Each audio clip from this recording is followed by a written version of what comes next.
Hello, everybody. Welcome back to the Boss Rush Podcast, a great place to play games and be better. I'm one of your hosts, Courty Yikes, and alongside me, as always, is the PC Muscle Race himself, LeRon Dawkins.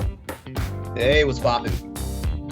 Also, back from illness Dead. is the mad pharmacist herself, Stephanie Klimoff. As a zombified version of my former self. Hello. Stake through the brain. Also back is the one and only Courty Yikes. She's back. Hi, guys. And last but not least, our very special guest tonight. I've known this person for quite a while, since the Warp Whistle podcast, all the way back. Part of Secret Friends Unite co-op mode, and Holocron Chronicles is the one and only Mark Carabin. Hey, thanks for having me. Yeah, Mark, I'm glad this is happening. We had you on Nintendo Power Block a couple months ago, but you know, Yep. you're on Awesome the main to be stage here. now. That's it. Awesome to be here. It's great.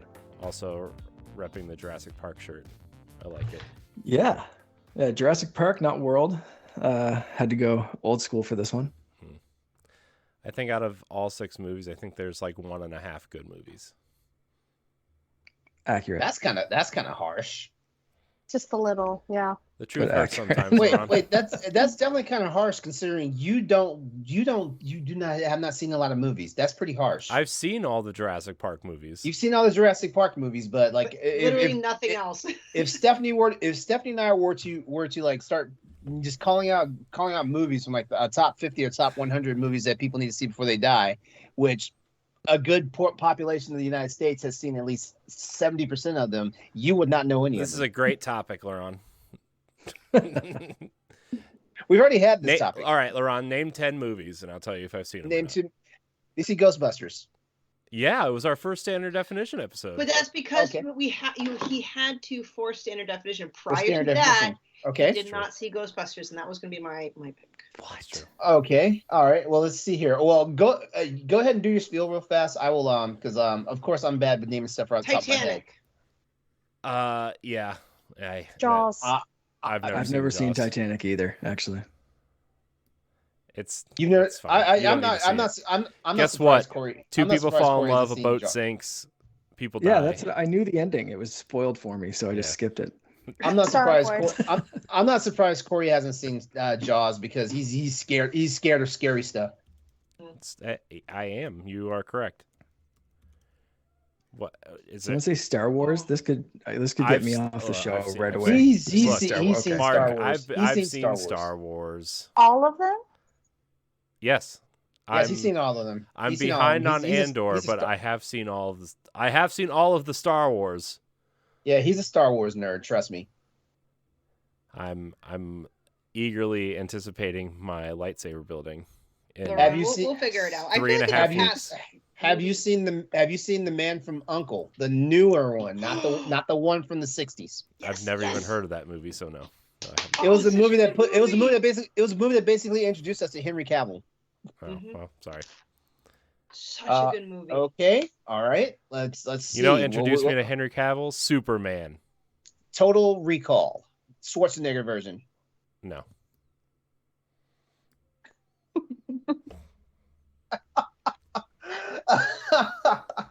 Terminator 2 Judgment Day. No, I've never seen any of the Terminator movies. I lied. I saw the one without Arnold in it, which was it had the guy from Avatar in it. Clearly doesn't. Oh, Salvation. Okay, Salvation was okay. That I one know you doesn't see- count. I know you. It doesn't count. Welcome to the show, Mark. Glad you're here. That's great. I'm learning so much about you. Edge of Tomorrow, Tom Cruise, Nope. Emily Blunt. No. That's a movie you have to see. Big That's fan a of movie you have Emily to see. Blunt, though. It's a sci-fi movie. You have to see it. Now I'm just being dumb. Blade. I've seen Blade. I've seen all 3 Blades. You've By the seen way- all 3. Three. All You've right. seen all 3 Blades.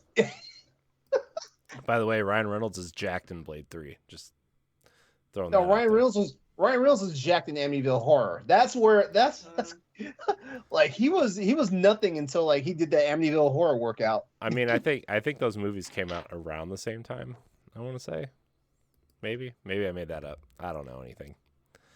Anyways, before I look even dumber, if you want to support us, you can head on over to Patreon, patreon.com/BossRushNetwork, where you can support your favorite creators monthly directly. We offer 2 tiers currently. The $1 tier where you get early access to most of our shows, and then the $5 tier, which makes you a Patreon producer. What does that mean? It means you get your name shouted out on this here program, right here, right now. So without further ado, our Patreon producers for this episode of the Boss Rush Podcast are Adriel Munger, Austin Campbell, Celeste Roberts, my wife, Sana Dierig, Francisco Santillan, and Rebecca Jewell. Did I hear a Mr. Austin Campbell? You did. That's You did. awesome. Yeah. I shouldn't gasp. Oh no, she's dying again, everybody. Oh no. Can a zombie die again? I guess I thought the shot to the brain. Yeah. That was it. Yeah. But gasping apparently works too. Yeah. It changes all of The Walking Dead. Walking Dead. Is that show still on? That show's ending soon, right? Yeah, Hopefully. it's on the final. It's on the final season. But then they just announced another spinoff. Yeah, they did. Anyways, I checked out The Walking Dead a long time ago. Anyways, I want to thank all of our Patreon producers. I want to thank all of our patrons. And I want to thank all of our free listeners. If you do listen for free, please leave us a 5-star rating or review on Apple Podcasts or Spotify. If you're watching on YouTube, hit the subscribe button, click the bell, like the video, share with your friends. All those YouTube sayings. Wait, we're actually live on YouTube right now? No. I thought we. You said that, and I thought we were. No, the video still goes up on YouTube. I know the video still goes up on YouTube, but I thought. Catch up, LeRon. What are you doing? No. Actually, no. We need to catch up. We all need to catch up. It's been a week, okay? Yeah. It's been a week. Anyways, everybody doing all right? Everybody doing good? I know Wednesday's usually like the day where we're like, oh my gosh, it's finally Wednesday. Hump day. It's true. Also, real quick announcement. Courty's here because she's joining the Boss Rush family officially. Woo! She's going to be appeering on Nintendo Power Block a lot and helping me with some social media stuff and some So a little bit of everything. back end stuff. She'll probably be here a few times, so get used to seeing her face. She's going to be around for a while. Yeah, y'all are Maybe. kind of stuck with me now, so. Unless Ed scares her off, then well, Courty, Oh, it yeah. was nice knowing Which that's a good possibility. He don't scare me. you. She's going to be the Ed Wrangler. Oh, really? Yeah. I'd love to see this. Yeah, That should go on a resume right there. It should. Yeah. I would get jobs like nobody's business. It's fair. It's fair.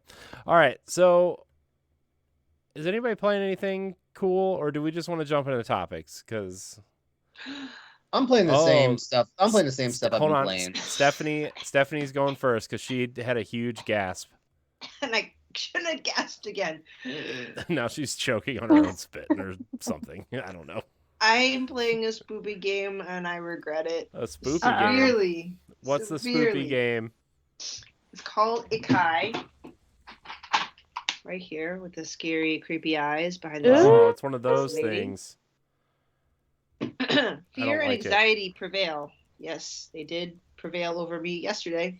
Spilled blood for an unholy ritual has opened the door to the deepest fears of a priestess in the shape of monsters, ghosts, and spirits. When all the gods have abandoned an old shrine, Naoko's only hope is to seal the evil with the last remaining drops of ink. So, I wanted to be cool like every other gamer in October and play a spoopy game. And for those that don't know me yet, Mark and Courty, I am a big wuss. I don't like scary games. I've only recently attempted to play maybe like 2 scary games in my life so far, Soma and The Medium. So this is number 3, and I told my boyfriend that he needs to be in the room with me when we play. I will not play this game by myself. Play it by yourself with the lights off. Yeah, exactly. Headphones Exactly. only. No, I won't make her do headphones only, but yeah, lights off. He made me turn the lights off. And he had like the backlighting be red because he says, "Oh, red for blood." I'm like, I hate you. So we go, we play. So here's the thing about Ikai, because it's made by PM Studios. It's a very small studio, so like keep that in mind. First of all, the voice acting really pulls me out of it. It's like almost got like a Barbie girl type voice in a horror game. Like, oh, I must pay homage to and say a prayer, and maybe this will go away. Or, oh my goodness, there's blood here. I'm like, all right, well, it's very hard for like, so that helped. Well, helped with the fear, but actually was very it was jarring for a horror game. The voice acting poop. So you start off, and you're, in Japanese movies and shows, those pieces of paper where there's calligraphy on it, and that's used to ward off evil spirits. You see them in a lot of anime and stuff. Yeah. So that's what your character's doing, and then you gotta take out the laundry. So I had to go walk around the shrine to find laundry. When I finally found the laundry, I had to leave the shrine, and I had to do a freaking puzzle to get out of the shrine. Who has a lock that is a puzzle to get out of the house that you live in? Like, I had to move blocks around. You've never played a Resident Evil game. All right, well, put the diamond in the tiger eye and turn his tail until it's counterclockwise and wait for the music to play. Yeah. Yep. That's a puzzle experience in Resident Evil, by the way. I've played Resident Evil, LeRon. The first one. Talking to Stephanie. Only the first one. Well, No, we know I'm you. just saying. We know you play video games. You don't watch movies. But I don't play scary games. Have you seen Resident Evil?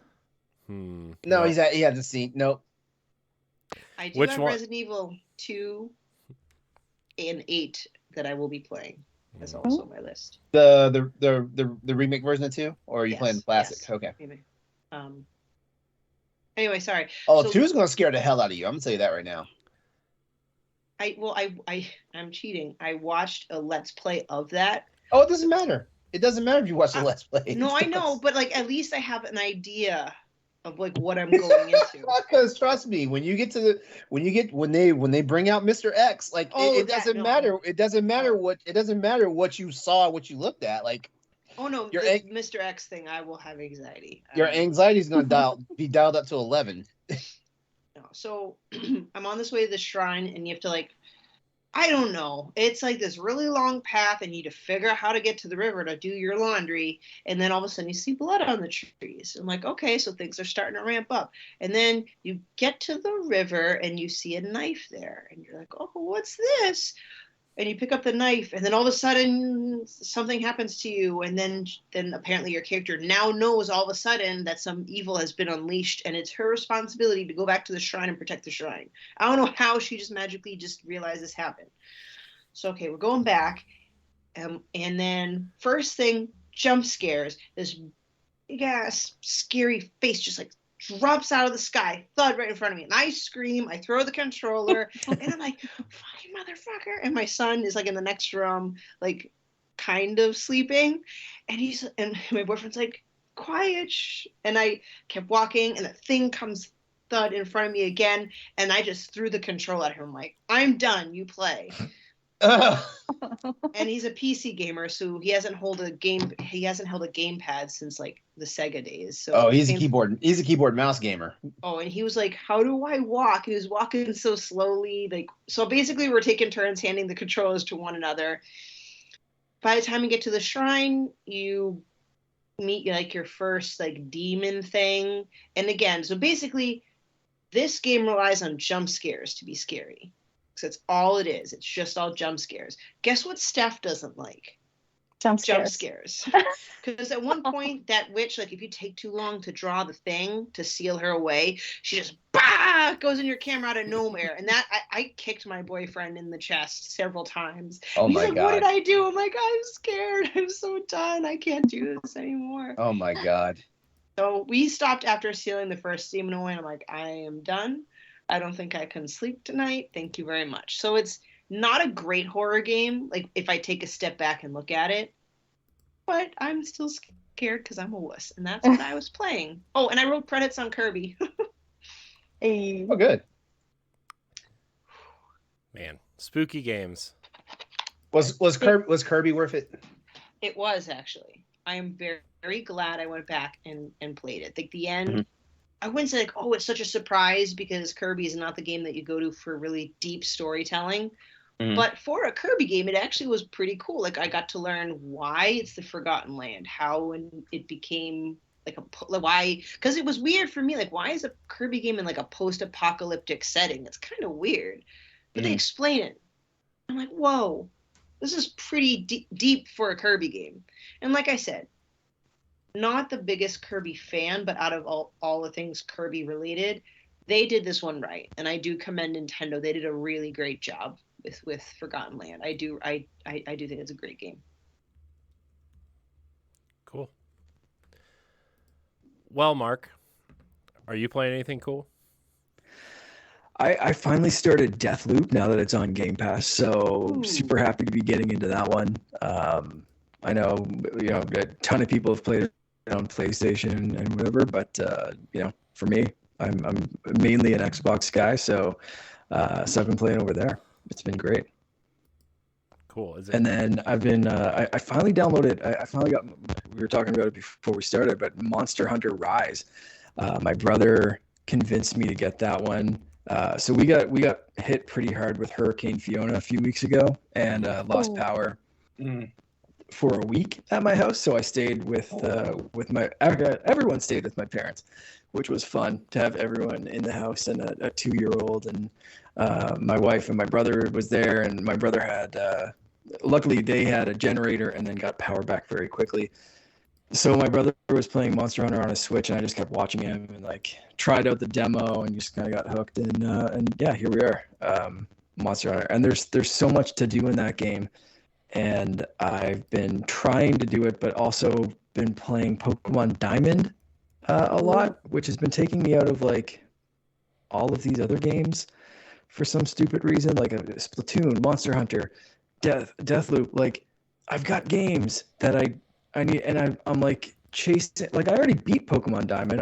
I'm completing the Sinnoh Dex, and I'm like, all right, I guess I'll be best friends with the what's that little stupid bell thing that you got to be friends with, and then Chingling or something like that, and like you have to get your friendship level up on some of these Pokemon and stuff. And it's like, why am I doing this? I've done everything I need to do in this game, and I can't stop playing the stupid thing. And I'm like, I should go kill a monster, and instead I'm making best friends with my monsters.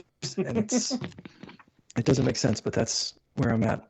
Real quick, Mark, I forgot to mention what I was playing too, was a lot of Splatoon, because I got Splatoon 3 for my son for his birthday. So unfortunately, it's just been single player campaign, but I assume it was Splatoon 3 you were talking about? Correct. Are you doing the single player campaign, or are you just doing like the turf wars and stuff?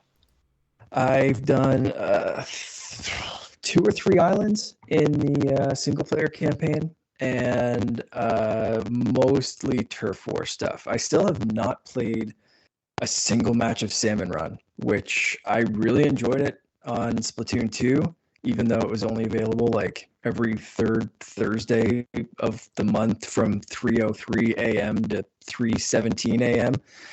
Because why not? So this time, at least it's available all the time. I just haven't had time because Pokemon. Yeah, of course. No, exactly.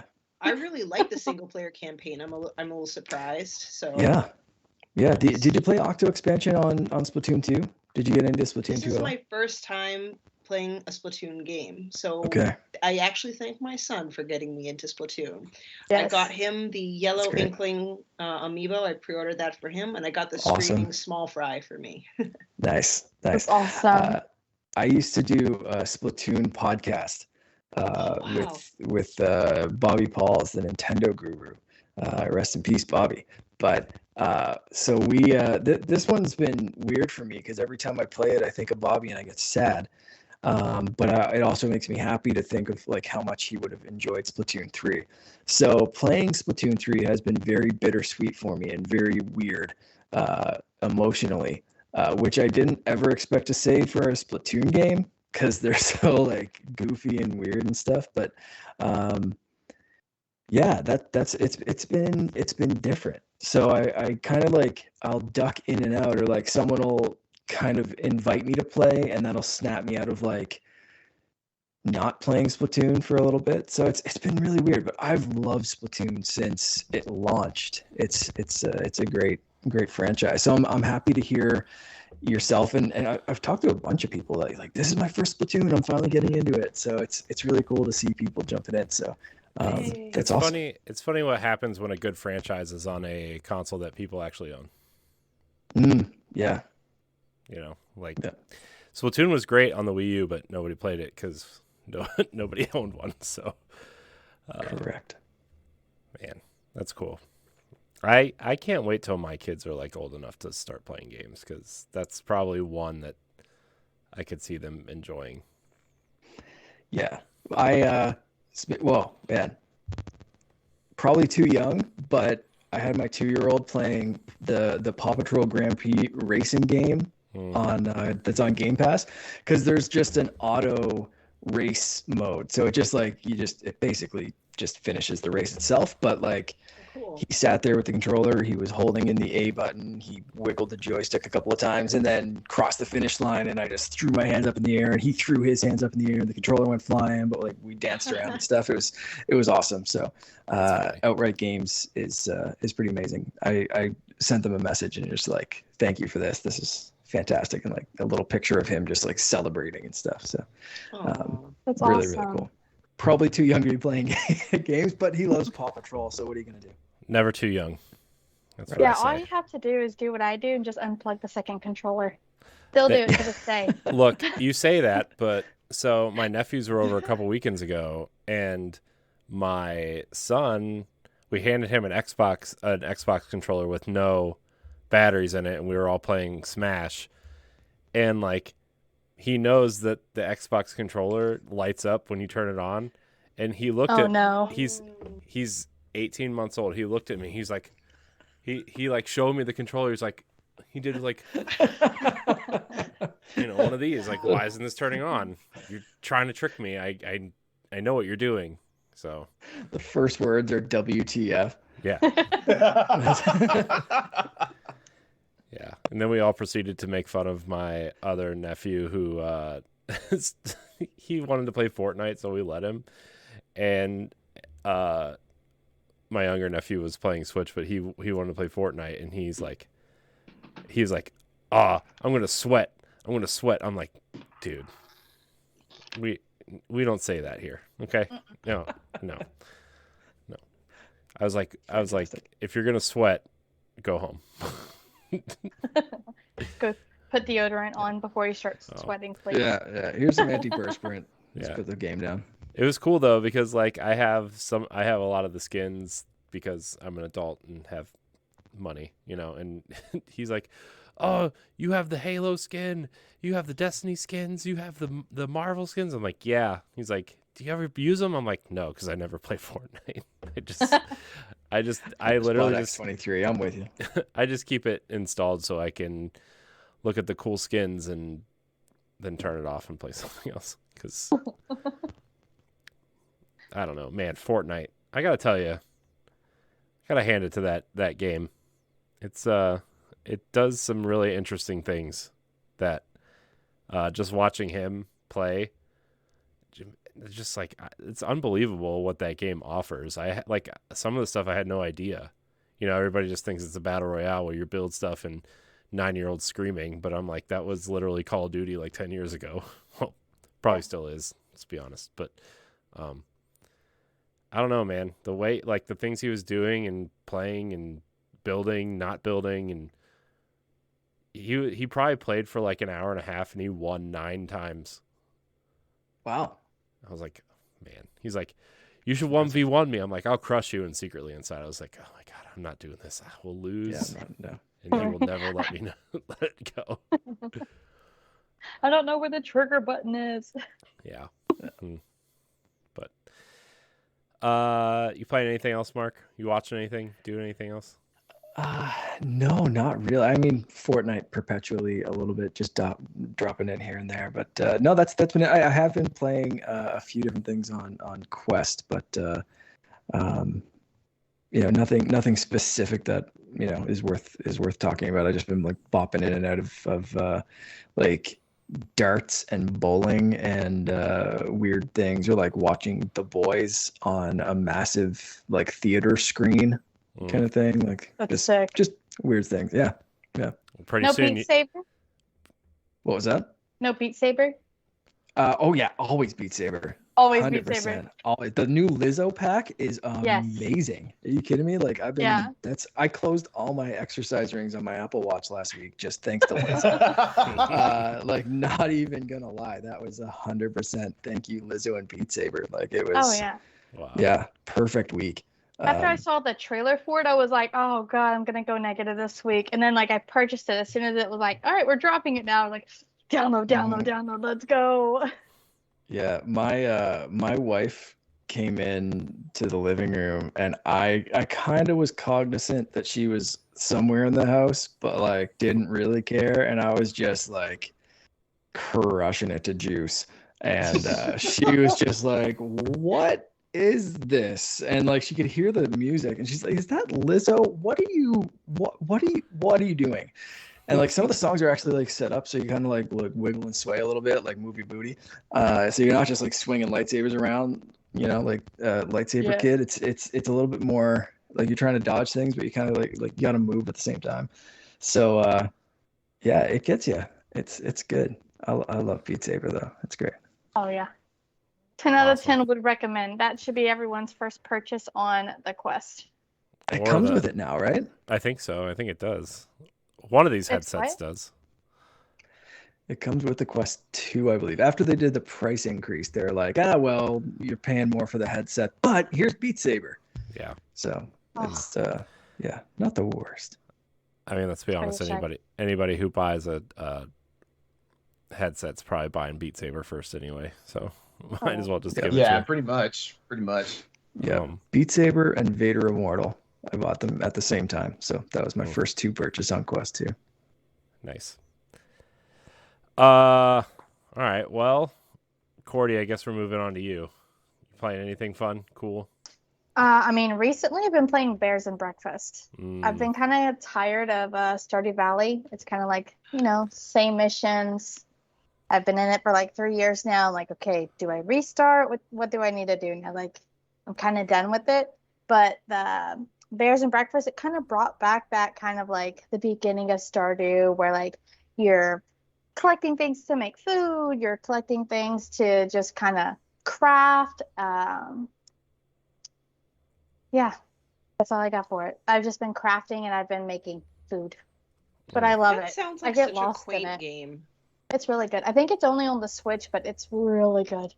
Really good. Great platform for it. Yeah. All those cozy little gamers and whatnot. It's true. Cozy gamers. That's Cozy. that's what I say when I play Destiny. I'm just a cozy gamer, Shooting people, but it's super cozy for me. You're not shooting people. You're shooting aliens and time traveling robots. Okay. Apparently, it is on Steam as well. I am unfamiliar with this game, so I just Googled it. Nice.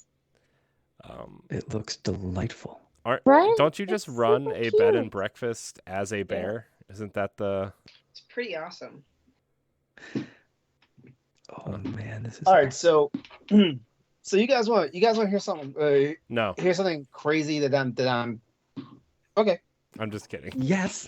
Way to ruin it, Corey. I know. I'm a ruiner.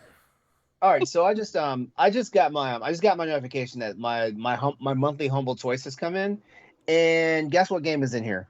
What game is it? What? Deathloop. So No way. I think we're gonna see this drastic problem happening now with all these studios that Microsoft has recently acquired and stuff like that. We're gonna see a lot of their games showing up for free because look at the Assassin's Creed drop. That's Ubisoft, but But yeah, like because I just noticed that we're getting more Assassin's Creed games on PlayStation Plus in the middle of the month, so like that. But Deathloop is a very interesting one here because like I mean, 1 year PlayStation exclusivity because of like the original contract, before like the acquisition and stuff like that. Then like the year contract is up and it's now free on Game Pass, but on the same day that it goes live on Game Pass, it's also free for PlayStation Plus if you have Extra and Premium. And now it's in the humble choice for the monthly subscription. So I think we're going to see a trend here because I've noticed these trends before. If I pull up Game Pass real fast. So while you're looking that up, is that just kind of a thing where it says it pays to wait? Then, like eventually it'll come out free somewhere. I'm feeling like it. In all honesty, because you've definitely had some bad luck with that. Where like a game you really want, like you wait till the last. Well, you don't even wait till the last minute to purchase it, but because there was one game like you bought it and 2 months later it was coming to Game Pass, and I was like, oh my god, that sucks. And it was more than one game. Like it was a few games. Yeah, because I mean, Death's Door is now on Game Pass. And that was a game that like everybody was raving about, and I guess they're like, well, look, we got everybody that was going to buy it to buy it, so here we'll give it away now. Well, that was one day short of the return on Death's Door. Oh, it was literally announced for Game Pass the day after I couldn't return it anymore. Oh, wow. Of course. Yeah, so I feel that shit luck. Yeah, I'm trying to go through the list because I know there's other games on like I'm looking through Game Pass right now. Shoot, it's gonna be hard. I need to start keeping a list of the games that I run a PlayStation and Xbox show. I should keep track of these games better. That's what happens when you don't use a controller to play your games, LeRon. Yeah, because what? I don't know. What? Hold on. I played 98% of my games on PC with a controller. I suck at keyboard and mouse, which is funny because I bet you if I started playing keyboard and mouse, I'd probably start owning people, especially in like the shooter games. I like how you agreed for a second and then like completely blue screened. That was awesome to watch on your face. That was just like, yeah. Oh man, that was awesome. Yeah. But I don't know. I feel like this might be a trend. Like I mean, like it because I think this is how. Honestly, I think this is how everybody wins in this case because like nobody. There's when Call of Duty happens when Call of Duty starts happening, like early on Xbox. Of course, there's going to be an infiltration of people buying Xboxes and stuff like that. But I think this is how they're going to appease the masses because like people are going to be pissed. I don't think anybody's even going to care. I think Xbox players are going to be excited that they're like, "Oh, it's on Game Pass now."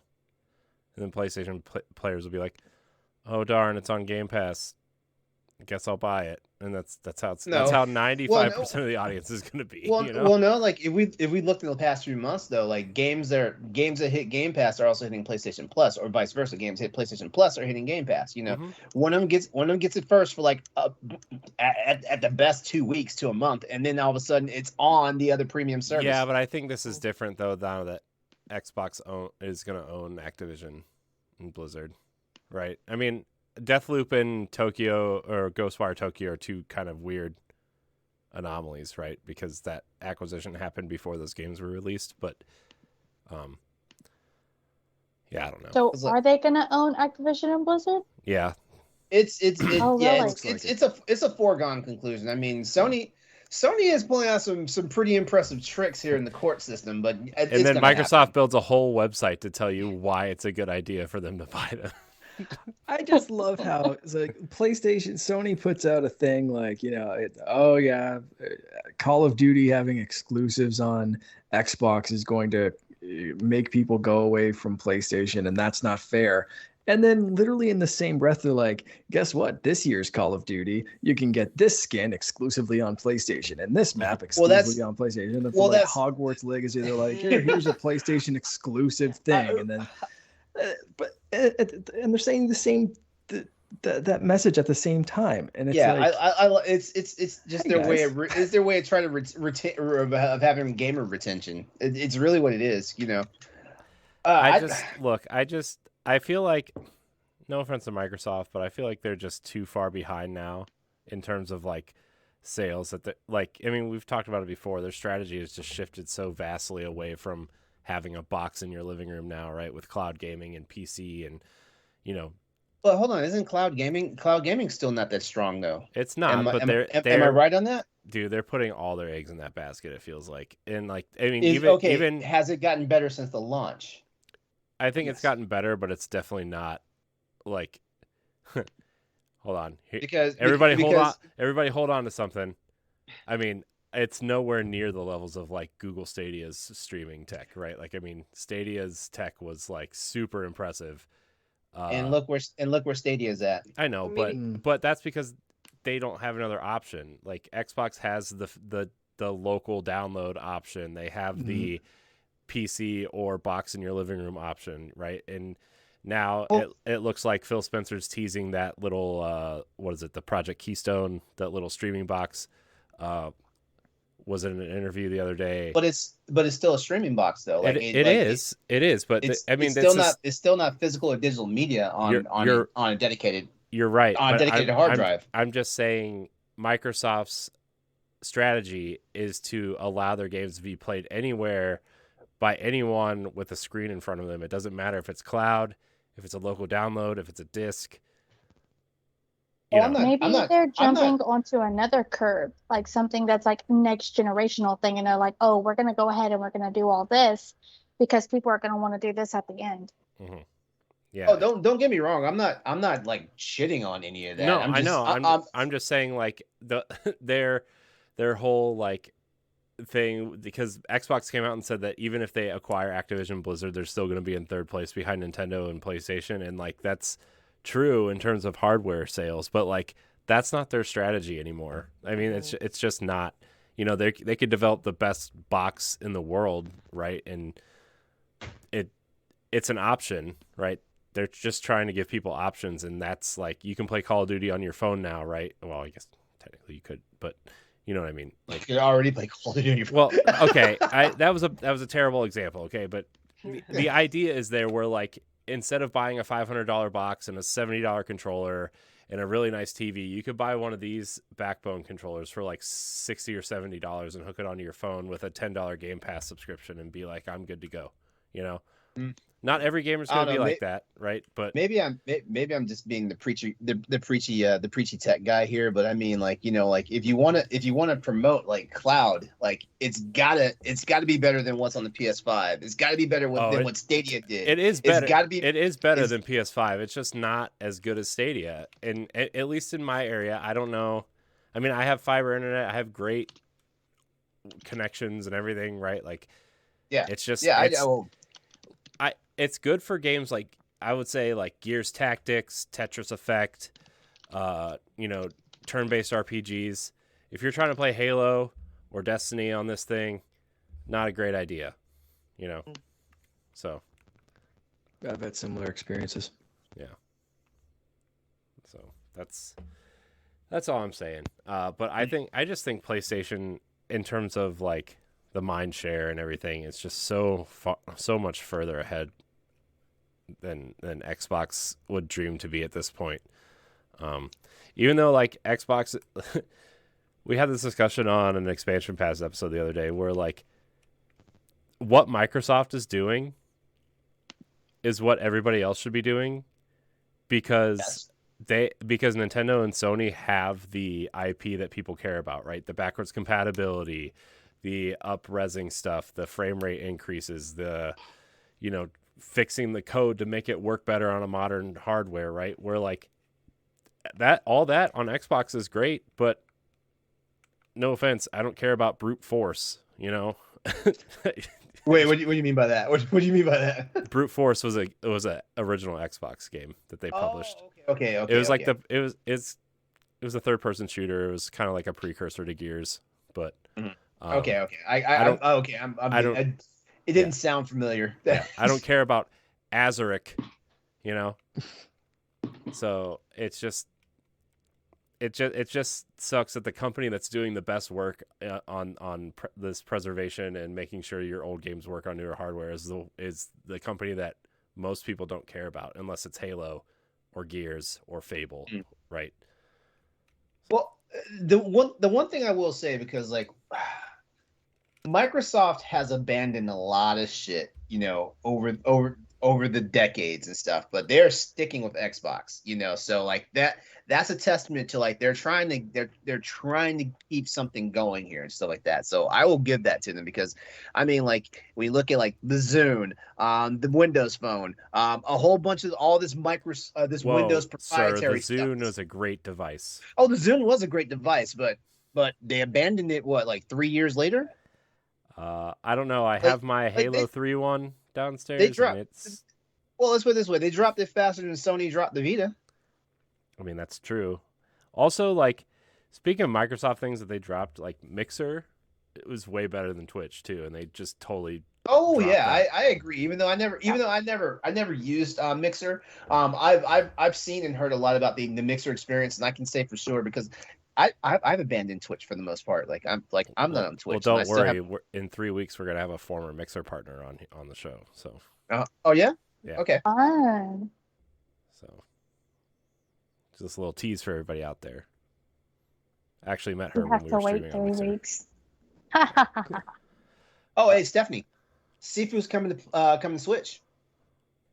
Yes, and I'm still waiting for an update on the it's not called a collector's edition, but there is a collector's edition where it comes with a little statue and the pendant, and like that's what I want.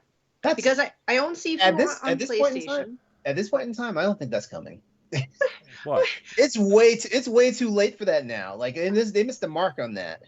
I know, like it did make me think that, because I'm like, man, like why haven't they put a pre-order link or anything to it yet? So my question is like, is it? I haven't seen that happen, but maybe it's because I've only started paying attention to collector's editions. Does that tend to happen often, where they just, oops, I guess we're not doing it? No, well, you know what? Wait, this is Slow Clap that did this, right? Yes. Yeah. Who published it? Courty, you usually have the answer to this. Who published what? Who published Sifu? Usually have that answer. Was it not self-published, the digital version? Sifu. All right, hold on, looking it up. Let's see. I should know. It got published by. Is it Slow? Yeah, they did publish it. Okay, and so Microids, which reminds me of hemorrhoids. Microids is doing the physical, I think. Okay, but... so that's who we need to pay attention to. The game came out February of 2022. There are two instances of special editions that I know did not come out after they were announced. One was the Batman Arkham Knight with the Batmobile replica. Oh yeah, yes, I remember that one. And then they just couldn't get the quality up, so they canceled those, or they downgraded it to the one of just the Batman statue.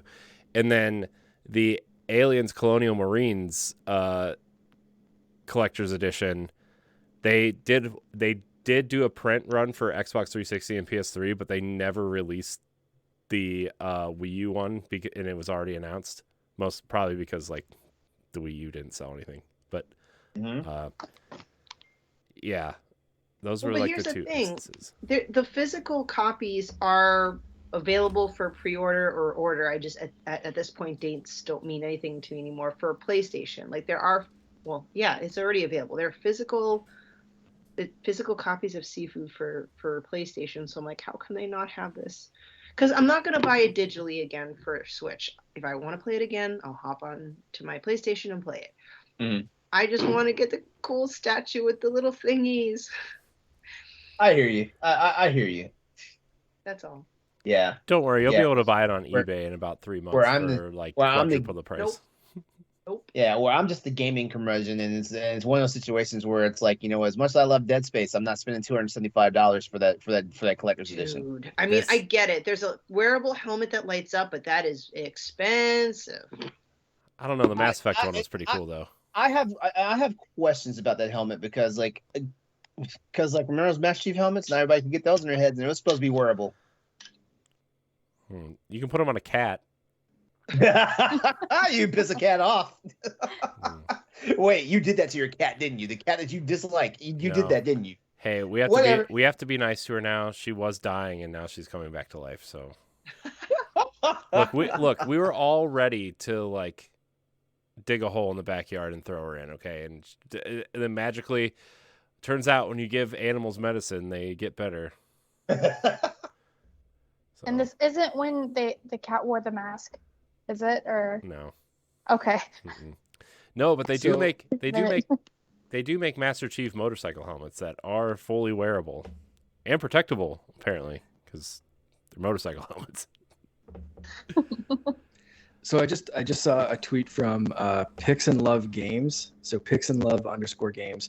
Sifu's going to have a very limited edition, 300 copies, redemption edition. 300. Yeah. Certificate signed by the devs, comes with the statue, and pre-orders go up tomorrow. Oh, there you go, So, Stephanie. There you Good go. luck. Wait. Stephanie's like, hold on, I got to write this down. Send me the link to that. All right. Thank you. You're the best. Hold on, but wait, is this just like a Canadian thing, or is this Canadian thing? Look, I don't think so. Mark? I don't want this to sound terrible, but Mark's not an American, so I just want to make sure. This is Sounds terrible. factual, but I think this is real. I'm trying to drop the link, but it's Not that I'm trying to like stick a knife in Oh. your heart and twist it there, Stephanie, but Too late. I'm trying Too to- late. Yeah, thank you. Oh my goodness. Like, I actually had this conversation with Story when we recorded a Patreon episode for EXP Cast, and the topic was collector's editions, because I feel like everything's got a collector's edition now. Like almost Yes. everything. Some are totally worth it. Some are cool, but might not be worth the price. So we just had that conversation, and I checked my bank statement the last couple months, and I think I kind of overdid it. So now I'm just, I'm focusing on the certain things in a collector's edition, thank you, that I care about. And one of the things that I care about are anything signed by devs. That's what means the most to me, next to like an art book or a soundtrack. I love anything signed by the devs. Thank you. Good luck. She's so excited. Oh man. Well, who has a good topic besides collector's editions that we can talk about? Unless we want to talk about collector's editions. Unless somebody has a favorite collector's edition they want to talk about. I don't have a collector's edition, but I forgot to do show and tell. Can I show and tell something? I guess we have time. Do it. This is for the guests, not for you, you jerk. Look at this. I got my Majora's Mask. Ooh, That's so cool. Oh, is that the one you Art- ordered on where is Etsy? that from? Yeah, hand painted from Etsy, yeah. Or spray paint, whatever. But it was like when I opened it, I could still smell the paint. So like this is That legit. is fantastic. Like not cheap at all. And I didn't order like the mask version, like an actual wearable mask version, but it's big enough to cover my face. So for Halloween, because my son's going to be Link for the 3rd year in a row, I'm going to be Skull Kid. Because last year I was Fee, the year before I was Zelda, so I'm like, I got to step it up. So I just wanted to share that. And can I just tell you something? I posted a picture of this on Nintendo Over 30 on Facebook, and I was shocked at the replies. One was, I've never played Metroid before. And then I would have left the server right there. Yeah, I'd been like, oh, this is already a Unfollow. toxic. This is already a toxic place for me. I'm like, done. Metroid?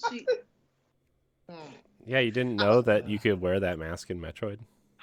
Yeah, you That's gotta when use the amiibo for it. I actually deleted the post because like I can't handle this stupid. I just can't. I can't. That's phenomenal. Is it real wood? What's it made out of? It is real wood. What? Yeah. That is so nice. That's amazing. I kind of want one now. Wow. All Yeah, right, sorry, I me didn't too. but no, I didn't mean to make a topic out of that. I just wanted to show it. Oh no, it's perfect. 10 out of 10. Fantastic. I have a question for you guys. Not special edition related. We can stick on that if you want to for a little bit. But Oh no! Please take us away from that topic. LeRon will just get sad about some Monster Hunter Collector's Edition he didn't get or something. Actually, No, actually, honestly, like I haven't regretted any Monster Hunter thing that I passed up. Not a lot of Monster Hunter collector's editions things happen. Like it's happened more and more since the new ones have come out on Switch and stuff like that. But I haven't really I haven't lamented missing any of them so far. And the one thing I really wish is I wasn't going to buy the Monster Hunter edition Nintendo Switch, but I would have loved for them to make the Joy-Cons separately because those things are fucking nice. I'm gonna tie a whole bunch of stuff back together here for 2 seconds before I pitch my topic. My favorite special edition, I think, of all time is Modern Warfare. Going back to talk about Call of Duty. Working freaking night vision goggles. Holy crap. I had those. I wanted those. I still have them upstairs. I wanted those since the first time I saw Jurassic Park, and Tim takes the night vision goggles and looks at the T-Rex and whatever. Like that was a dream come true for me, and it was such a great day. I was traveling for work, and I was in Lethbridge, Alberta. And I got a phone call that my grandfather was cancer free. I got so excited by that I called or texted, I think, a girl that I had gone on like only a couple of dates with, and was just like, let's just lock this in. She's my wife now, and then I waited in line and got that special edition. And I didn't have my Xbox with me. I wasn't traveling with my Xbox. So I'm just sitting in a hotel room with all the lights off using my night vision goggles because I'm cool. And that was just like the best day ever. It was awesome. It sounds like the best day ever. It's like the day that predicted your future, Yeah. It was pretty great. And the fact that I'm wearing a Jurassic Park shirt right now is weird. Pretty weird. So yeah, my favorite special edition ever, for sure. But the topic that I had, kind of again tying into something that I talked about earlier. So we've got a bunch of news about PSVR 2 launching next year. Good or bad, there's some good and bad in there, I'm sure, for any PSVR fans. I already talked about how much I love my Quest 2. We had the Meta Quest Connect yesterday, the day before, something like that, where they just talked about like all the things upcoming, the Quest Pro, all this exciting VR and AR stuff. I kind of want to know what you guys think of VR, AR, where this is going. And is it, most importantly, like, is it going to be mainstream this generation? Like, is PlayStation VR 2, Quest 2, like, is this the time that becomes mainstream? Or are we still a few years off from it being like, all right, dude, like, go off and play your Beat Saber, but no one else is really digging this? To like, when's this like big metaverse shift going to happen? And is it going to be specifically gaming, or is it going to be some other kind of killer app that people are like, no, this is the new way to do this, you got to do it now? I think they're already trying to predict it as it being like a new way out, because like Facebook's been trying to advertise that like you can video chat with it on somehow, some way. So I feel like it's going to be not just gaming. I feel like gaming's their way to get in there, but it's going to be more like everyone kind of thing, but maybe like in a couple of years from now, probably not yet. Yeah. I think they want to push it, but not yet. Yeah, I agree. I don't see this. I don't think this is the generation for it just yet. Because there's a lot of stuff, like, it's impressive, to a degree, but there's a lot of people that still have had a hard time like adapting to it. I'm one of those people that have had a hard time adapting to it. It's a lot of physicality. Like, I think the idea of virtual reality is cool as shit, but it's the idea of physicality. And I mean, if I'm going to be like this uber nerd, like, I want my virtual reality to be like the fucking holodeck from Star Trek, and not some shit that's just on my head, because like, number one, I wear glasses. I have astigmatism, so like that. So like the actual screen being that close up on my eyes and stuff, like, it actually messes with my depth of focus and stuff like that. So VR is definitely a hard thing for me to do right now. Like, I am going to try out the PlayStation VR 2 when it comes out for PS5. I will not be owning one but like I would, if I have a friend or something, I would definitely check it out. I know for sure, like one of my buddies that has more money they can deal with, will probably buy it. I'm pretty sure of it. But yeah, like I'm also one of those people, like I had a hard time watching 3D movies in theaters, and like when friends like, hey, let's go to the movies, I'm like, what movie are we going to see? What version? And they say 3D, I'm like, count me out. Stuff like that.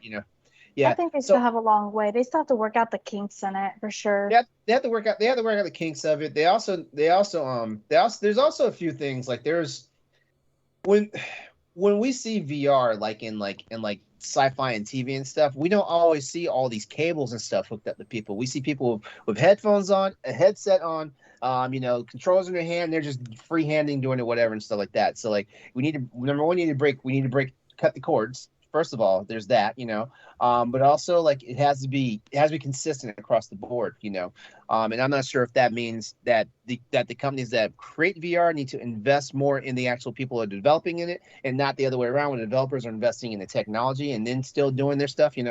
I'm not sure which way it goes on that one, but I think I see it being more revolutionized. If I had to call a console generation out, probably PlayStation 6, PlayStation 7, and whatever Xbox decide they're going to call their stuff. It's probably going to be Xbox Platform Z, whatever their crazy ass gaming system. One of the things they announced yesterday was Game Pass is coming to the Quest store. So you're actually going to be able to hook up an Xbox controller to your VR headset and sit there, and again, just like I was watching The Boys in a massive theater screen, I'm going to be able to play Gears and Halo on a massive theater screen using my Xbox controller just in VR, streaming through the cloud. So and if I'm wondering if that's including like connecting to my console, or is it maybe just Game Pass? I'm not sure, but like if I can do like console streaming as well, I've had better luck with that than specifically cloud streaming. So like that could be, another really cool avenue of just, again, Xbox and Microsoft just being wherever. I always forget that Microsoft and Facebook kind of have that contractual relationship with cloud gaming and like, yeah, they announced so many partnerships yesterday. Yeah. It was crazy. If you guys didn't see the Connect, like Office is coming to Quest. They're working on, I think like Skype or like what's the other one? Like Teams. Workspaces or the Teams is coming to Quest. They're integrating that with like Quest's workrooms and stuff like that. So like it's going to be crazy collaborative and like all this like Office stuff. And basically, yeah, they're super going to be super connected as companies too. It's pretty wild. Yeah. I don't know. VR is always like this weird kind of thing that I've just never felt the need to explore. I mean, like the concept seems cool and everything. Like, that Iron Man game seemed really cool. If I were to get one, it would probably be a PlayStation VR, right? Like just because I don't have the setup for like one of the Steam headsets or like this MetaQuest Pro is like way out of my price range, right? But like, it's crazy. I think what's scary about that is like they announced the price for the MetaQuest Pro, and we're still sitting here waiting for a price on PSVR 2, and it's like, oh my god, like they just threw out $1,500 as a price tag for that thing, and we're sitting here praying at best that the PlayStation VR 2 comes out at $400. Yeah, and like it's weird because you look at the specs in the PlayStation VR 2 or whatever, and people are like, they're looking at the MetaQuest 2 and they're like, oh, it'll probably be around $400 or $450 because that's what the MetaQuest Pro or 2 is. But like it's better, right? And now the MetaQuest Pro gives them all this wiggle room, and it's like this thing could be like $600 or $700 easy, Yeah, I wouldn't be surprised if it was.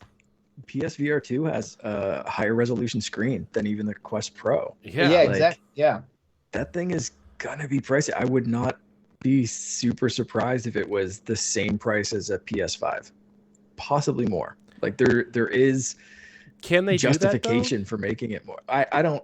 I mean, I guess they already raised the Quest price. Pro is out. Like, yeah, I guess I'll be honest with you. I think this is why Sony already knows what the price is going to be. This is why they've been gun shy about making an announcement. They already know what the price is going to be, and because the Quest went up $100 like what last month, and now they've got a Pro version coming out that's almost 3 times the price. Yeah. And so like Sony already knows what the price tag is, but now they're really scared to like reveal it, because now people are going to have absolute sticker shock. Like if it's the same price as the PS5 or even more expensive than the PS5, they're not going to get a lot of people buying it. Yeah. Yeah. I wonder if PlayStation's like probably scared of trying to release it because the Quest is still such a good like VR to start with in general, kind of like they're working out all the kinks and whatnot. But then this is PlayStation's second one that they're doing. So it's like, oh, we're gonna drop it. We're gonna make it a Pro or whatever. But then it's going to be exactly the same as the Meta Quest 2. And that's what they're probably scared of, is they're trying to figure out how to make it as cool so they can do the higher pricing. I think you're on to something with that one. Yeah. I just hope they know what they're doing, because not that like anything that they've slipped up on, right, is like has stopped the PlayStation 5 from selling, but like everything they're doing with the PlayStation VR is like a Vita memory card situation. It feels like we're like, hey, by the way, don't look at the memory cards that are like it's the same price as the console. Look how cool the Vita is. Yeah. And it's so much. It'd be easier to justify a higher price if it was backwards compatible, and I think that's where they're shooting themselves in the foot with PSVR. Like, you could have launched this product and said, okay, here's something. It's just as expensive for close to as expensive as a PS5, but you have this massive back catalog of games, and we're doing the next generation of awesome VR experiences just for PSVR 2. So here it is, enjoy, and it comes with Moss Book 2 or something like that. And instead, they're like, hey, PSVR owners, buy our new thing, and like, I think buy your games again. I think the major problem is like they probably, I don't know. Sony's had this weird relationship with backwards compatibility. Like they're in backwards compatibility, then they were out, and now they're back in backwards compatibility. And I think their plans for PSVR 2 did not coincide with the backwards compatibility plan that they magically manifested for PS5. Right. And so I think that's it. So they never had time to talk to the developers and the publishers of these previous games to like get that to see if that was a possibility.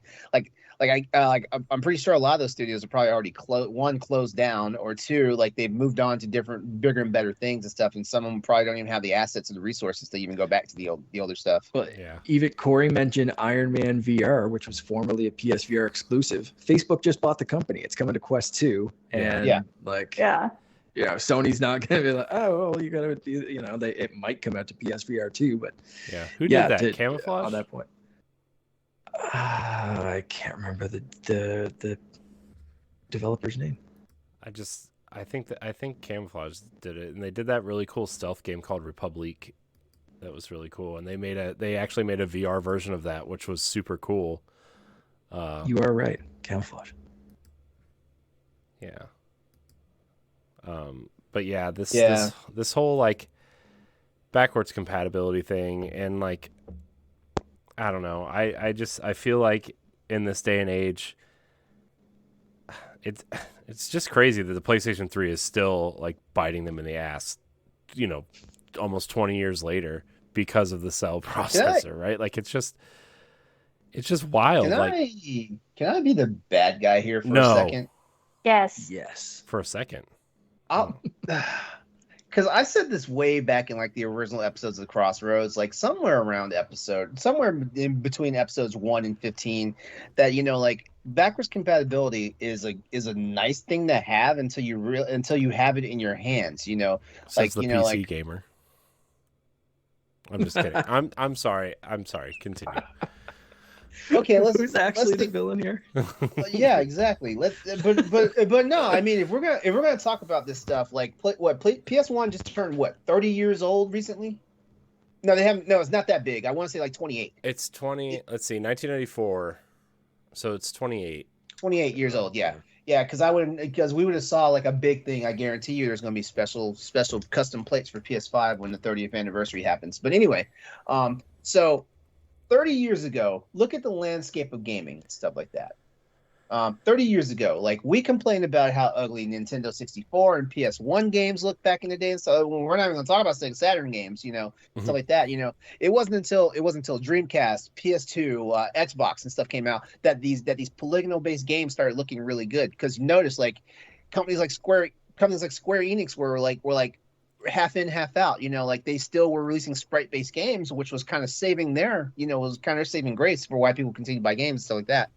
But when it comes to backwards compatibility, like it's kind of weird and funky because it's like, okay, yeah, I understand we have the nostalgia, stake of it, which I love, because like I play emulators like it's nobody's business and stuff like that.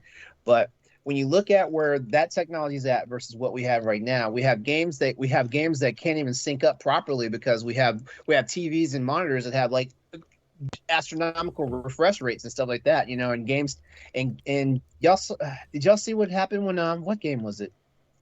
That Tales game that's getting ready to come out. They tried to unlock Symphonia? the 30.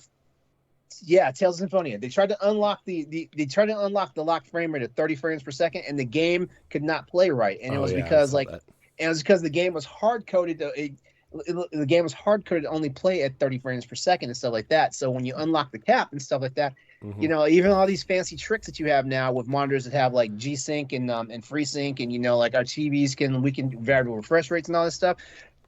It wasn't even the fact that the game itself was unplayable because the fundamentals of the game couldn't even work on that frame rate and stuff like that. So really? I feel like and let's look at it like it's the same reason why Dark Souls was broken on PC too, right? Because like the damage and the like statistics of all the armor and weapons were tied to the frame rate, and like that means everything broke 2 or 3 times as fast. Like it's crazy. Like here's a pro tip for people who play Monster Hunter Rise on PC: lock your frame rate at 30 frames. The game is easier. The game is easier. I play at 120 frames, and guess what? This game whips my ass, and I'm a professional Monster Hunter player. But I mean, going back to the whole backwards compatibility thing, I feel like like it's wanting it is always great, having it is not so nice. You know what I mean? Because like there are some games that are going to excel and play nice and stuff like that. And yeah, you're right, Courty. The PS3, the cell processor, all those games are on that processor. Biting them in the ass, which is why like I enjoy the fact that like Microsoft with the Xbox One and Sony with PS4 finally broke the architecture and basically everything's the same the x86 architecture style now. So like it's number one, it's supposed to be easier to port the console games to PC and vice versa. Which like still companies fail at that shit for some reason. It's all about the hard drives now, though, right? Like. I mean, PlayStation's tuning. I mean, that's the one thing that when PlayStation 5 came out and said they had that super, fast hard drive, like it like can change speed depending on what assets need loaded in or whatever, right? Yes. And like, I'm like, this is a cool thing that probably only Sony is going to use, and I wonder how many third-party games are A, going to utilize it, or B, like, is this in some weird way going to be the PlayStation 5 cell processor, which again, not that big of a deal, right? But like, it's definitely not that bad, but like it could hard drive technology is but like, I wonder if even though Sony's hard drive is technically better, if Microsoft made the right move in making like a more standard SSD because of third party games, Because a lot of third-party games do run better on Xbox. And I'm not smart enough to know if the hard drive has anything to do with it or if it's like the amount of RAM or whatever inside, right? But like, it's always like every time Sony announces something's just a little bit different, I'm like, ooh, are you sure? Yeah. Well, But honestly, only like the tech enthusiasts are gonna know. This is why we run the Digital Foundry. This is why we run the Hardware Unboxed. This is why I run to you. Because I need to know. I'm not the even though I work in IT, like in tech, I'm not the best person for that. No, like I mean, like maybe talk to me when I get when I get the RTX 4090 graphics card or something. Maybe talk to me then. But no, I mean, so yeah, like like honestly, like I get it. Like we get so swept up in the emotion of like the older games and stuff like that. Shit, they're like I just sparked up Final Fantasy Tactics again on my PS Vita, the PSP version, and it was, and like I get it, I understand it, but like when you look at like we have ginormous ass televisions now, so like that, you really want to play your damn PS1 game on a damn 75-inch like OLED television? Come on, guys. Did you see that viral video going around of somebody loading up a PS1 on like a 38? That was Sony. That was Sony that did that. That was Sony. Yeah. I saw it on Twitter today at work, and I was like, "Oh yeah. my gosh, that's like." Yeah. Wait, no, I shared it with you guys. Did you? Maybe that's how I saw it. I clicked on the link. I shared it with you guys because I was like, it was like a chill ran down my spine hearing like the PlayStation 1 startup sequence. Yeah, you're right. There it is, right there in my messages. All right. Yeah. Okay, so LeRon who doesn't pay attention to who? LeRon gets credit. Continue. All right, so circling back to the whole thing about virtual reality, I think virtual reality still has a way to go. It is impressive though, because like when you think about like how VR was back in the days when we go to arcade and there's a hologram game and stuff like that. Yeah, we've come a long way now and stuff like that, and it's cool. Like we're past like the glorified like laser tag stuff. We had to put a whole damn helmet on to get a VR experience. Like like back, and that was back in the 2000s. Like the early 2000s. It wasn't even like in the 90s. So. Yeah, but I still feel like for it to become a household thing, like there's still a ways to go. Honestly, yeah, it's fun, it's great. Like I love Beat Saber. Whenever I can play it, and my eyes don't go all crossed trying to play it. But yeah, like I just they've got ways to go on that. Like these crazy ass price points. Now like shit, like the Oculus Pro costing as much as some people's gaming computers and stuff like that. That's insane. Yeah. That's insane. The Oculus Pro is the same price as a freaking RTX 3090 graphics card. That's insane. Yeah. Are you for someone with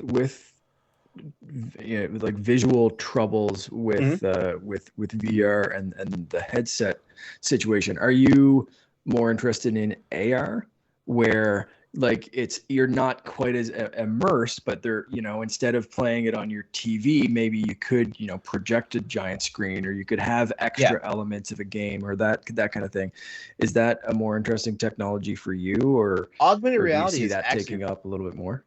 Yeah, augmented reality is really cool. I feel like that's the innovation that really needs to like jump off. In all honesty, because like I've done AR stuff on my I've done AR stuff on my phone and my tablet. I've done AR stuff in like actual like tech facilities that are designed for AR and stuff like that, which is pretty cool because just like cloud gaming, there's always a latency factor, and stuff like that, and things like that. And that's something that I feel like they can solve that problem pretty quickly if they put the resources into getting around it and stuff like that. AR is cool as shit, and number one, like it doesn't. The other problem I have with VR, and this is on a personal level, is I have a bad problem with spatial awareness. Like, because like basically having this stuff on my head, basically, you might as well be putting me in sensory deprivation to a certain degree, because like I'm one of those people, like I kind of like to know my surroundings and stuff like that. So you do that, and I'm also the guy that gets 3D motion sickness when I play first person shooter games that are way too twitchy. Yeah. So it's a bad time for me, overall. And I'm not, and like I'm saying that for myself, so people don't think that I'm just like shitting on VR technology, because I think it's cool as hell. Like if I could partake in it and actually enjoy it better, I would definitely be a champion for it. I technically am a champion for it. It's just that I feel like for everybody to be able to enjoy it, like there's some things that need to be worked on. Yeah, I'm on the LeRon train on this, because it's basically VR at this current time is self-limiting, because I want to play Super Hot in VR. Like I love that game. But the problem that's a game I know for sure would just flatten me. I would be on the floor sick. But I just get sick when I attempt VR, which is odd because I don't get car like motion sickness, like I don't get seasickness. Me neither. When I attempted VR when I was in Japan, I couldn't handle it. So that has nothing to do with like not wanting to. If I could afford a VR set, I couldn't, because if I bought it, then I would just get sick and never play it. And I don't know the percent population of people that would get motion sickness from VR. It's just unfortunate. I feel like that's just probably limiting, again, in addition to pricing, depending on what PSVR 2 goes. But I am a big fan of seeing AR, develop. I think that might be a little bit more accessible to more people, but that's just kind of my 2 cents. I was really surprised when I got a little motion sick from VR, like the first time trying. And it's not everything. It's like first person shooters. And I find it's if my character's moving and it's not like Beat Saber stuff's coming towards me, I'm fine. As soon as my character's moving, I'm like, my body's like, you're not moving this way. And it's the same thing as like the Harry Potter ride in Universal. There's a moment in that one where I think you're in like the Quidditch or something like that, and the screen's going this way, but your car is actually moving sideways, and it instantly makes me sick. And I find for VR at least, positioning myself like I'm skateboarding, for some reason makes that slightly better. I don't know. I have no idea why that works. You know what? That makes sense, because like when I notice when I play Beat Saber, I kind of like hunch down. I don't know. I think it's because there's certain things where you have to like actually like manually duck and stuff like that. And so I just kind of like stay in that position. So, but yeah, Beat Saber doesn't beat me up as badly as like some of these other VR games do. There was one of the Star Wars games that I tried because they had it on display at Best Buy. I tried it and I was like, oh no, I can't. I'm sorry. And there was like a rock climbing one on the Quest. That was kind of cool until the fact that my goofy ass actually was looking like I was trying to climb something. So yeah. All good until you're hanging off the roof in Best Buy, like, how the hell did I get up here? Yeah. Right. Oh man, I actually think the last time I used VR was there used to be like a pavilion at Epcot in Disney World where they had all kinds of VR stuff, and this was like in the late 90s, I think, and I'm just like, oh cool, I'm hang gliding. Let's go ride Figment, I guess. Like it just. But back then, like it looked like you were playing like the graphics in VR in the late 90s looked like a bad version of Star Fox on Super Nintendo, right? It was all polygonal, no textures, just like, I don't know, probably the frame rate was terrible. I don't know. I had a headache when I was done, but also I was like 10 or 12 when I did it, so so yeah, I mean, like I guess I would dabble in VR. I've never had access to it, right? Like, so like I just don't think about it. Yeah.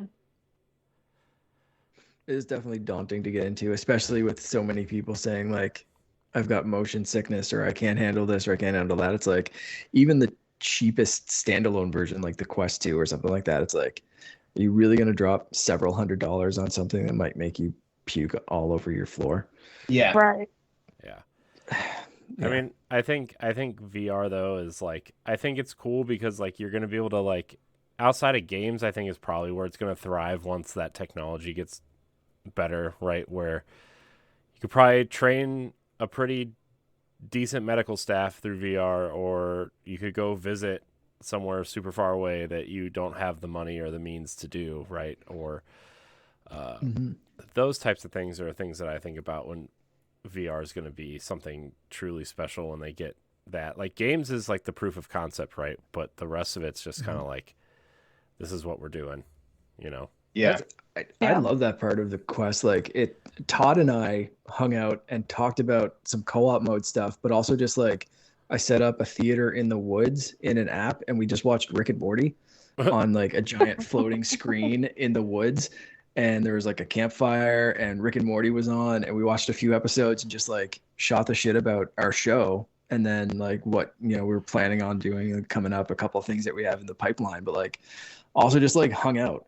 And we live in literally different countries. And so like that part of it is really cool and didn't make me motion sick because we were just like sitting on a log watching Rick and Morty and talking. And at one point he accidentally hit randomize on his avatar and turned himself into a very busty Viking with a beard. And it was awkward hearing Todd's voice coming out of that avatar. Oh man, that's funny. That's pretty funny now. I'm going to have to say something to him about that the next time I talk to him, which will be next week because he's coming on the show next week. So Awesome. That's funny. Yeah, that sounds super cool, especially like you said, if you know someone or have family that lives far away, it's like a cool way to hang out and kind of be in the same space without being in the same space. And like, I know everybody likes to make fun of the metaverse, but that's kind of like the cool part about it is like you can just be with your friends. Like, you know, me, LeRon, and Stephanie all live in separate parts of the country, but like we could all just hang out and, I don't know, stare at our fake selves, I guess. I don't know. Keep hitting randomize on the characters so that y'all can see who's Yeah, LeRon, I the need you to different be a big characters you get. busty Viking woman. They just call me Wilhelmina. Yes. Oh no. Oh, good topic, Mark. Thanks. And I have to say, like, I like VR. I like the technology, but it's tough to recommend to a lot of people, right? So I wanted to. There's a captive audience of at least 5 gamers here. I wanted to see what you guys kind of thought of the space and like where you think it's going, like especially like you just said, like the metaverse thing. Like, hopefully you don't need to go into a VR headset to go on that. Like, like for me, the perfect kind of metaverse thing would be like if I'm in VR and you're on your PlayStation and LeRon's on his PC and we can all go hang out and have the same thing. And like Fortnite, I think, is the closest thing we kind of have to that Ready Player One. Like, here's Master Chief and the Joker beating the shit out of like, you know, some Shark Man and a Grim Reaper. Like that's, you know, like it's just that's probably the closest we have to that kind of vision for it. Yeah. But it's something that excites me, but I think it's still early stages. I don't think we're anywhere close to like where it's going to be kind of considered anywhere close to mainstream. Yeah, the sad thing too is like all these companies are going to want their own, so it's never going to succeed because there's going to be about 3,000 of them, right? Yeah. And that's one thing I have to commend Facebook. Like Facebook, or Meta, I guess now, like say what you will about them, but like a lot of the stuff that they announced yesterday, they're like, we're baking this into our API. We're doing this open source. Like we're just, you know, we want this to be available here, there, and everywhere. And that's their teaming with Microsoft again. And like I said, and there even Horizons, like where you can go and like hang out and watch a comedy show with your little avatar friends and stuff. That's going to be on like mobile and desktop, like browser based. So like anyone's going to be able to jump in, whether you're, like I said, wearing a headset or just here. Yeah. So that part's like commendable because I think they know that it's like Stephanie said, like pretty self-limiting. Yeah. That's going to be the hard part is getting everybody else on board onto the same one. That's, you know, theoretically, like I like to make fun of the metaverse just as much as everybody else because it sounds stupid and Mark Zuckerberg looks like a robot. But like theoretically, like it's cool. Like the concept is cool. It's just getting everybody on board to be, hey, it's the Netflix thing, right? Where everybody was like, cool, yeah, Netflix, that's cool, let's do that. And then everybody's like, let's do our own. Yes. You know? And now you have to have Hulu, Apple Plus, ESPN, Peacock. Discovery, Peacock, Paramount, Rakuten. It's like, Did you see my tweet last night? No. I was like, not me about to create a Plex server because I am tired of having subscribed to like these every damn service just to watch something. It might like be cheaper at this point. I want to watch a fucking episode of Battlestar Galactica. And like I was like, I know it's on Peacock, so I go to Peacock, and I could have sworn the last time I was on Peacock, it was available to the free version for the free version, and it's not. And I'm like, y'all are some. I'm getting sick of it. I'm getting so sick of it. the other day, like, a couple weeks ago, I think we talked about this on the show before, but like, I wanted to watch Indiana Jones randomly, and I didn't feel like walking to my office to go get a DVD. So I'm like, cool, I'll pop on Disney Plus because It's on Disney Plus, right? Isn't it? no, it's on Paramount Plus because Paramount distributed the first 4 movies. Yeah. What I don't get is that you pay for the subscription, but then you got to go on top of your subscription and pay for the extra, like the movies that you were just talking about, how you had to pay for it. Like, why? If I'm paying for the subscription, why do I have to pay for the movie? Yeah. I mean, I think... just like I just learned something really, like, I'm like Disney Plus is on some bastardy shit right now. Because apparently all the Disney Plus like original like shows and movies and stuff, they're not gonna put those on Blu-ray or digital media. Mm-mm. They're gonna stay behind the paywall. So I'm like, you know what? I bet they do eventually when they do like a big box set, right? But that's gonna be the only way you can get it is in like the what is it? What's this one called? The Multiverse Saga box set to get the TV shows in it, right? Like it's some bullshit. That's what it is. It's their business, man. Maybe Look, they didn't get enough viewings for it to be sold as like DVDs or Blu-rays or. The mouse will get like you, that. man. The mouse, he's gonna get you, right? We're Not going. if I get him first. We're going to Disney in a few weeks, and good. I have a laundry list of shit that I want you to pick bones with it.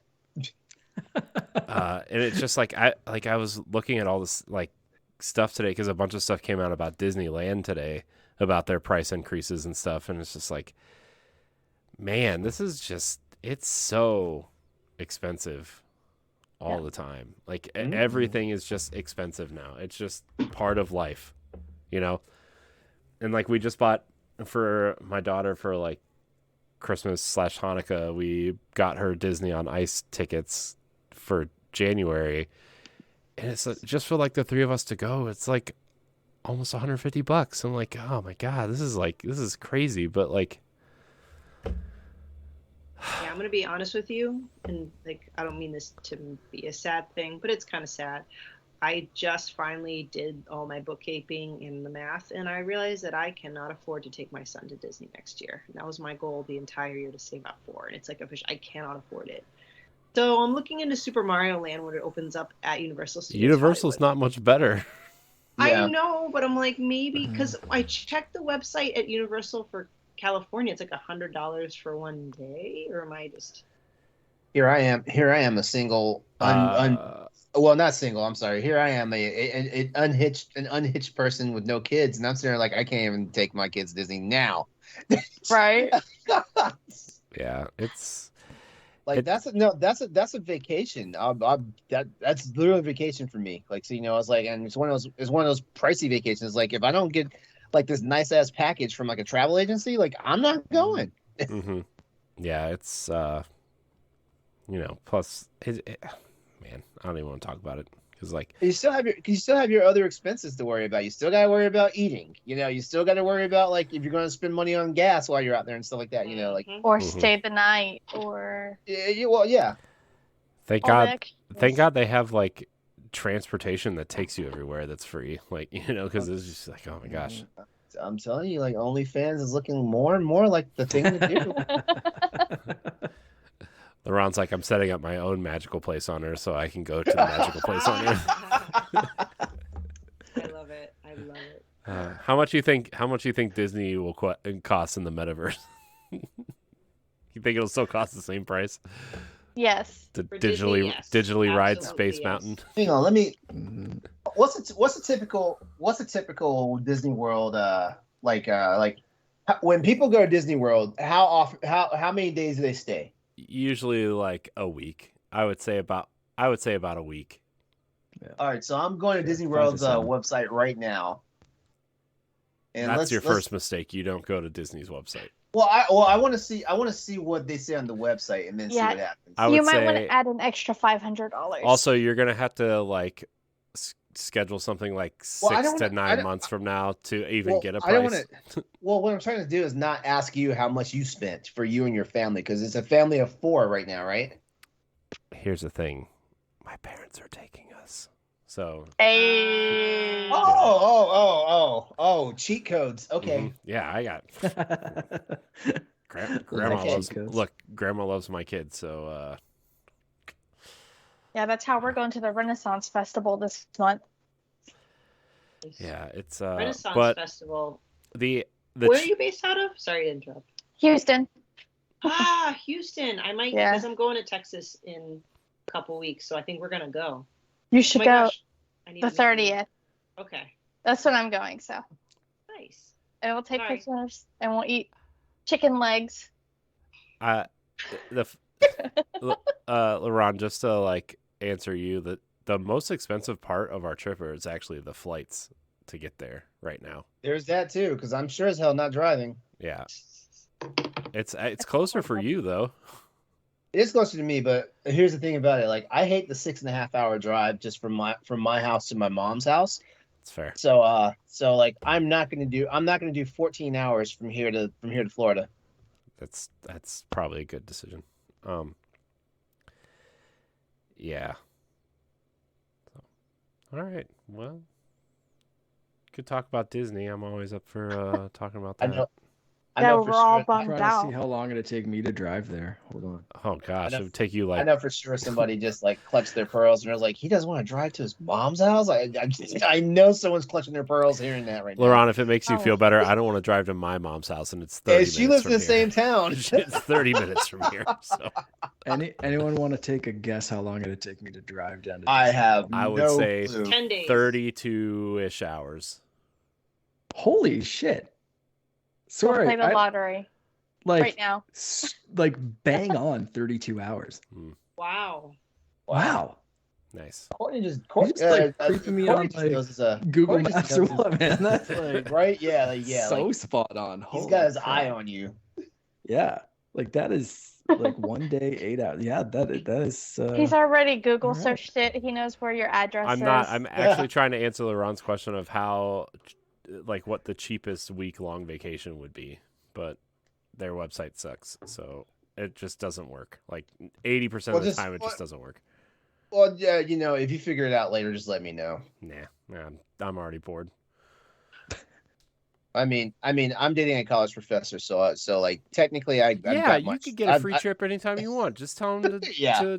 to have his TA Oh, teach the class we- for a week, and you guys can go. We go round and round because I'm like, you guys have heard me say it. It's like you have the doctor title in front of your name. Like you're already worth more. What's the word? Your net worth. Yeah, your net worth is already higher than me, some like IT guy that he's like, you're in tech though. So I'm like, yeah, but I'm not in the side of tech that invents stuff. I'm not gonna create the next iPad. You could. Not with that attitude. No, I can't. No, I can't. By the way, pro tip: anybody who wants to go to Disney, you should stay at Pop Century because you don't have to share buses, and the Skyliner takes you to 2 parks. Sick. And Pop Century is where I stayed last time. It's fantastic. that's where we're staying Yeah. too. Although I'm worried it's going to be a little cramped with 4 of us in there, but it'll be fine. It'll be fine. Yeah. So, I mean, my kids are small-ish. They can sleep Yeah, in the it's fine. drawers. They good. You think your son's gonna do all right there? He'll be fine. He's just going to sit in the stroller and point at stuff.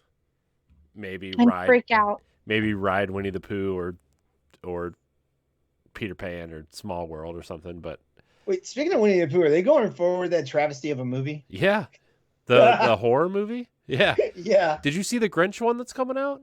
yeah. I saw like a thing for that. It's called The Mean One because the Yeah. Grinch is in public domain now, Oh wow. and Another horror movie? it's a horror movie, and the Grinch is the killer.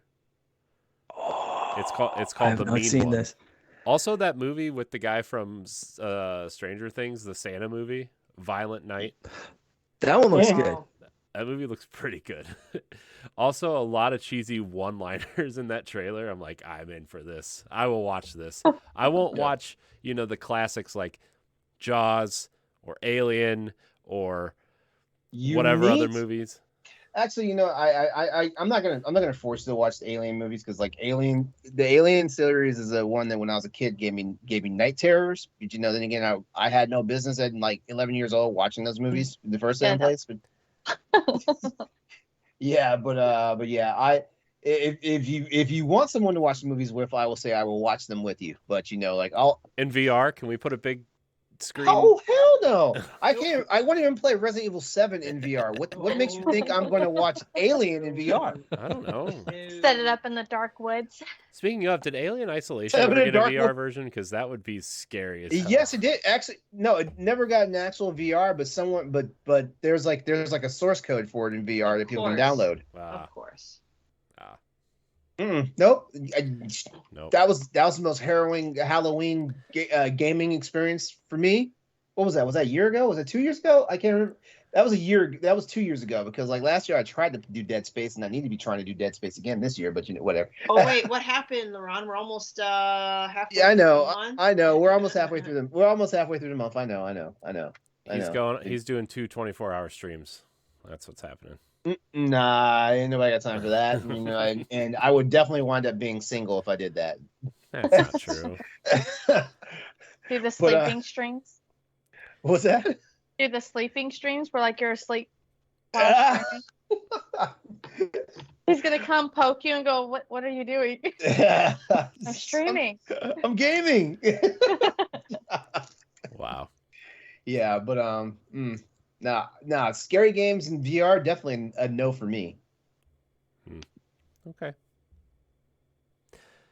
Well, I think that's going to do it. Great topics. Great talks about everything. Mark, really appreciate you joining us tonight.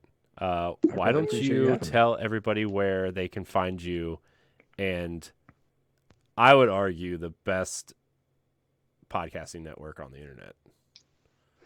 Well, thank you for that. I think you guys are an example of that for sure yourself. So people. I think people are already on.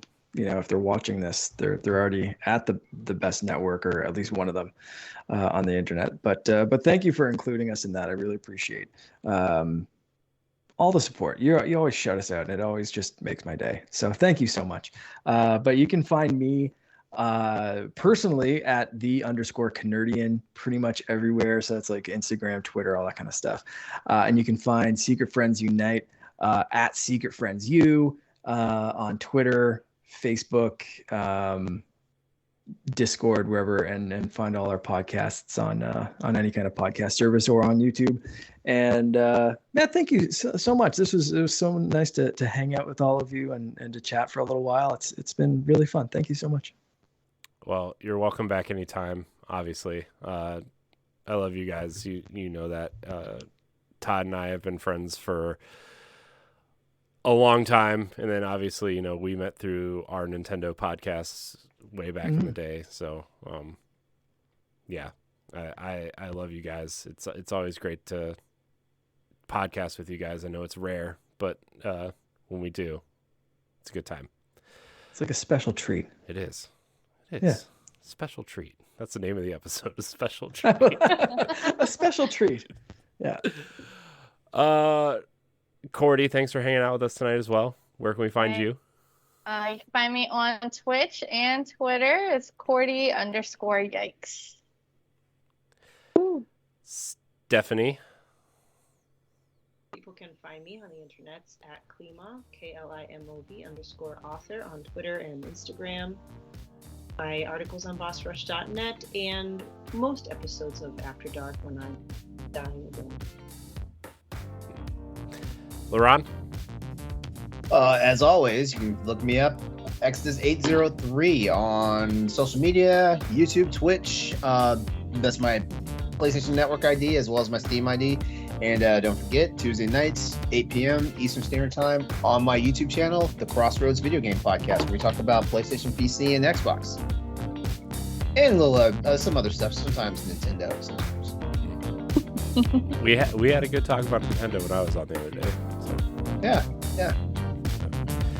You can find me at I am Courty HD on Twitter and Instagram. You can also find me on Nintendo Pow Block, on Standard Definition, on Tower Casuals, the Destiny Podcast, and various other things here on the Boss Rush Network. I want to thank everybody for watching and or listening. And until next time, we love you. Goodbye. Take care. Ooh.